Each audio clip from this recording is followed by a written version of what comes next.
छोड़ी जैबू ससुरार दीवाना तोहर मर जाई मर जाई मर जाई। सुना रानी छोड़ी जैबू ससुरार दीवाना तोहर मर जाई मर जाई हो सुना मर जाई मर जाई हो सुना मर जाई।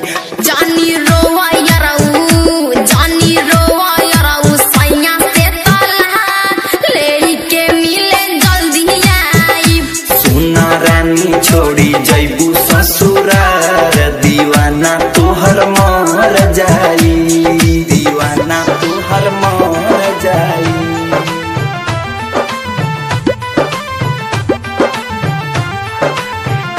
जानी रोवा याराऊ सैया से तला लेके मिले जल्दी आई। दीवाना दीवाना तोहर मर जाई। माटी में मिला देलू कोइल सब प्यार हो शादियों के बाद जान रहब हम तोहार हो। अच्छा ये बात बा रहब हम तोहार हो।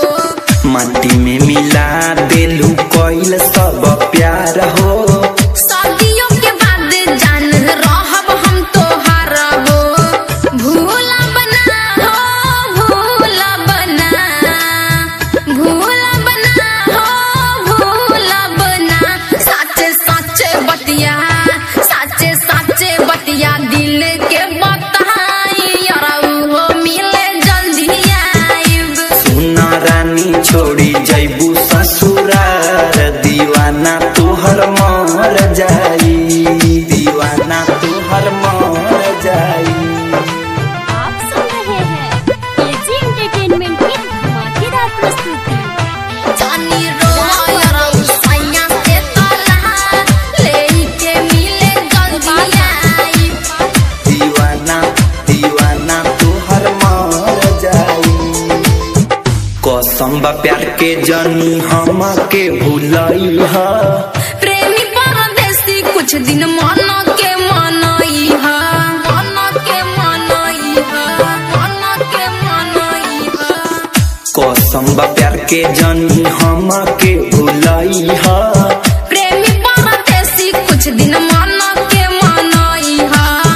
दुखाई बना हो दिल दुखाई बना दुखाई बना हो दिल दुखाई बना। कुनल पिंकू